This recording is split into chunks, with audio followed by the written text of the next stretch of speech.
And we're rolling. So, Steve, could you please tell me your name and your connection to North Kilworth?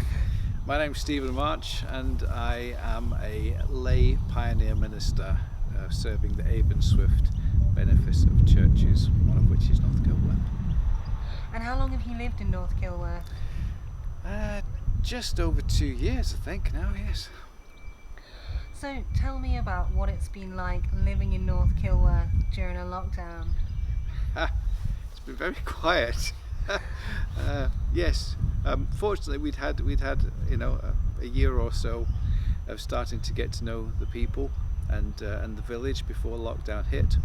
Otherwise, it would have been very difficult to make those connections with people. So everything stopped during lockdown, and that was really odd. I run a photography club in the village hall that had to stop. Obviously, I'm involved with the church. All of that stopped, and it was just very strange. But it was interesting to see how positively people responded when they did get a chance to meet. We started doing the clap for carers on the was it Thursday evenings? Did that at 7 o'clock, and everybody in our street here came out, and we stood at the end of our drives, and we clapped for the NHS. And people were so glad to see each other. They just hung around, and we started having these conversations across the road, and we got to know the names of our neighbours, which we'd never known before, because I think people were just starved for that kind of human contact, and so we were just really appreciating any chance we had to get together and to meet with people. Can you tell me what was difficult about being in lockdown? I think there's a couple of things. I think one, the isolation, obviously.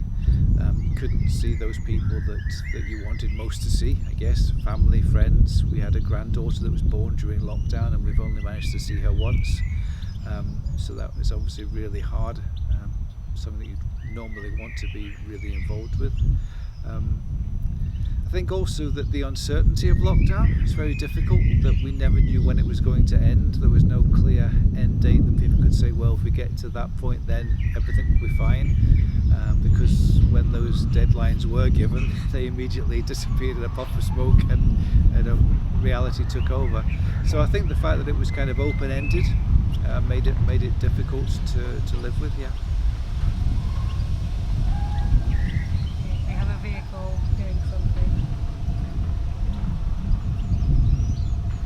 That's fine, we can have a break there.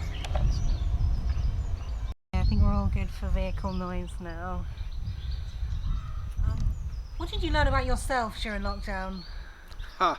Gosh, perhaps that I'm not as much of a misanthrope as I thought I was, and I do actually quite like people in small doses. What else did I learn about myself in lockdown? That I really enjoy things that I can do solo, like reading, studying, playing my guitar, photography, all of those things I really was able to continue doing during lockdown and really enjoyed. What else have I learned about myself during lockdown?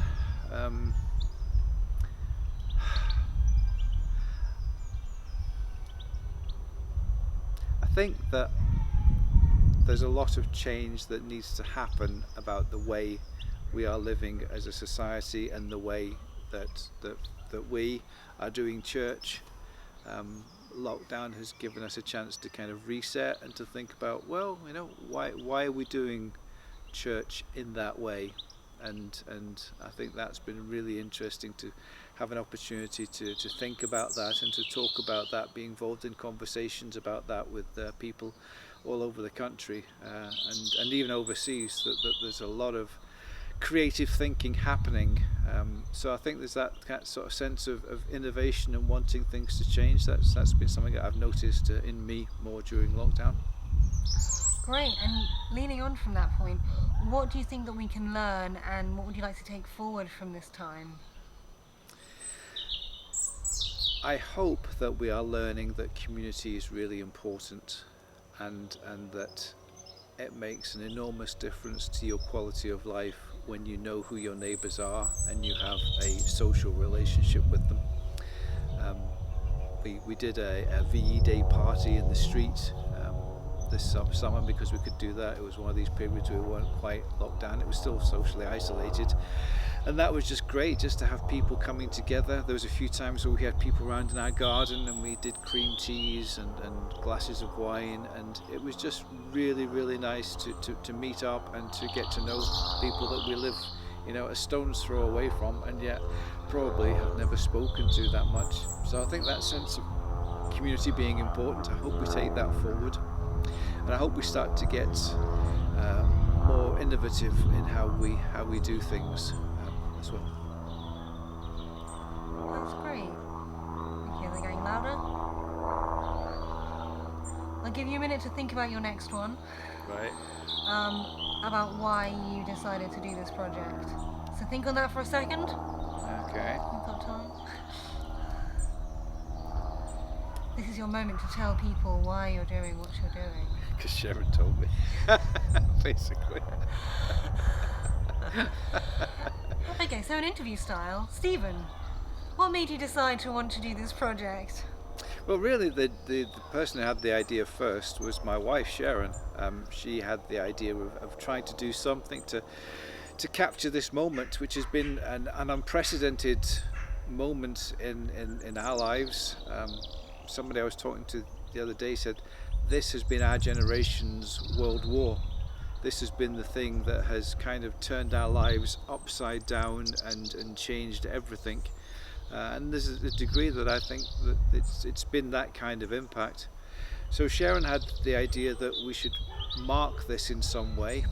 She contacted the parish council, and they had a similar feeling that we should do something, at least to think about how lockdown has affected us, as a way of kind of coming to terms with it. When you tell your story, there is something that happens that helps you to make peace with that story.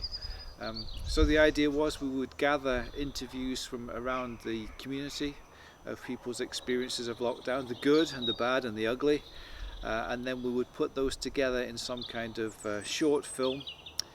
But also all of the interviews would be curated on a website where they will be there for schools to use, for researchers in the future, and for us as a community to hear our own story. And we hope to run an event in the summer where we can kind of showcase some of that and give people an opportunity to tell each other's lockdown story and hopefully kind of come to terms with it, make peace with it, accept the reality of it, and maybe get an idea of what the important things that we want to take forward from this time are. And I think that will be a rich time, and I think it'll be a helpful time. So that's the idea behind this Lockdown Memories project.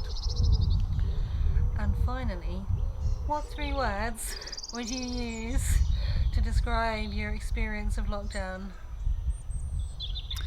Isolation, innovation, frustration. Those are my 3 words. Brilliant. Thank you so much, Steve. That was great.